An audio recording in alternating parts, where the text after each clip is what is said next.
That was really good. Look at me go.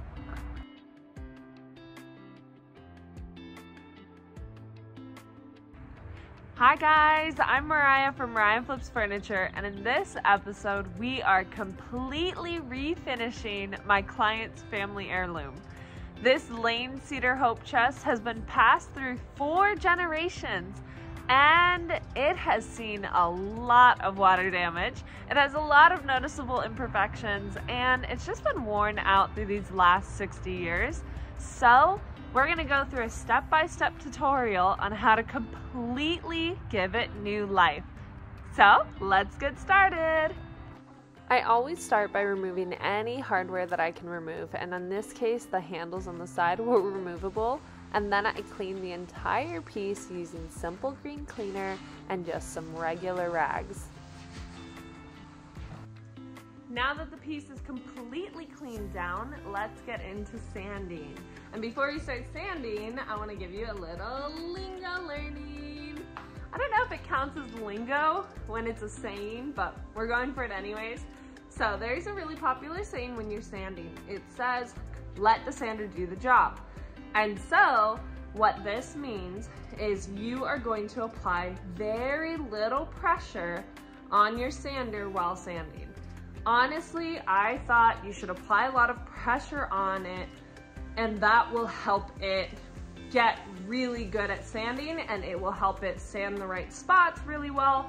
However, when you apply a lot of pressure, when you're pushing your weight onto the sander, you're not only going to run out your motor a lot faster, but you're also going to create uneven grooves where there are dips where you sanded a lot harder than other spots. So that's why they say, let the sander do the job. You're just supposed to apply very little pressure. That gives you the smoothest surface and it gives you the most even finish as well. So now that the base is completely sanded, let's go on to the top. And this is where the most damage is. So I'm really hoping that that'll come right out. I started with my Surf Prep sander with 120 grit, and as you can see, that water damage came out beautifully. I was so shocked with the before and after. It looks like a whole new piece.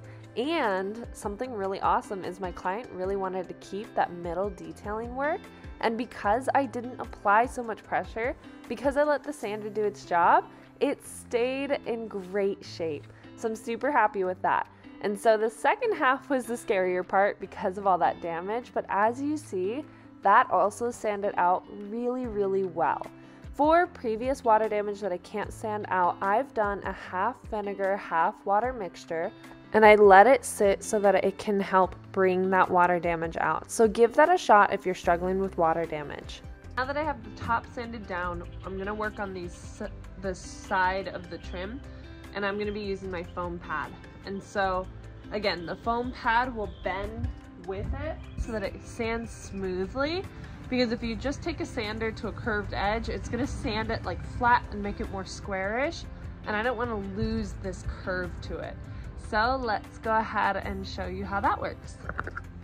This is one of the best feelings. So this is the pad I've been using.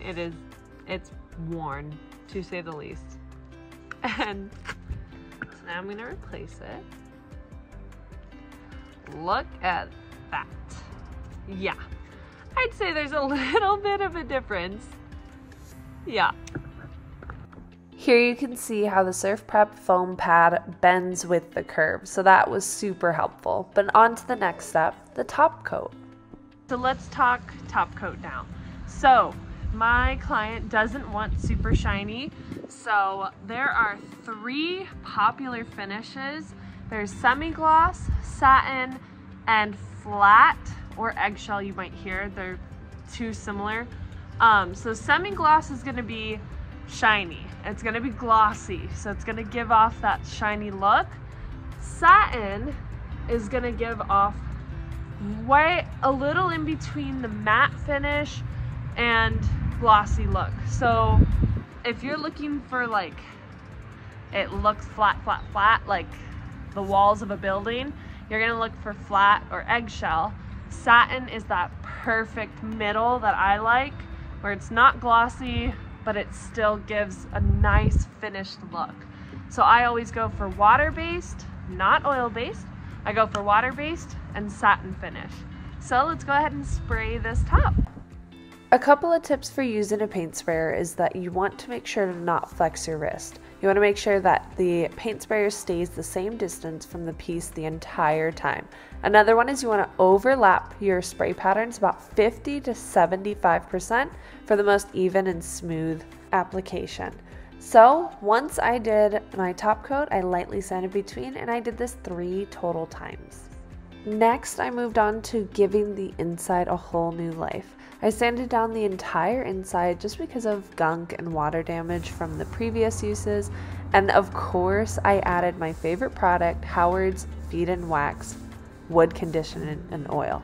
So all you do is you add this to a rag and you wipe down the entire surface that you're wanting to do. This works best on bare wood, and it just gives it a fresh new look and smell and feel. So I always do this to the inside of the drawers, and in this case the inside to this hope chest and even the inside of the lid. So here's a reminder of the before. You can see all of the major water damage and just how rough of a shape it was in.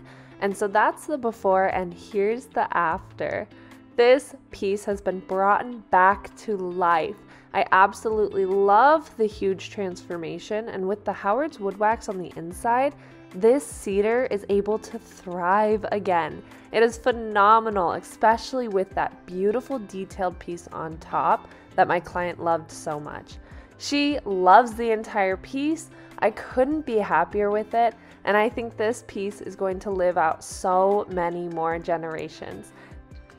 So that is a wrap for episode 2. I hope you guys picked up some tips. I hope this video helped you in any way, shape, or form. And I hope you stay tuned, subscribe, and follow along for so many more videos and just a great time. The next one is going to be a large custom order, so definitely stick around. That's going to be huge. Bye, guys! Hi guys, this is Mariah. Lane Cedar Hope Chest. It's Lane Hope Cedar Chest. Dang it! Ugh, that was so good. Lane Hope Cedar Chest. Wait. Lane Cedar Hope Chest. Okay. Lane Cedar Hope Chest has been I'm thinking too hard about it. Oh my gosh. Okay. This Lane Hope Cedar Chest. Bleh.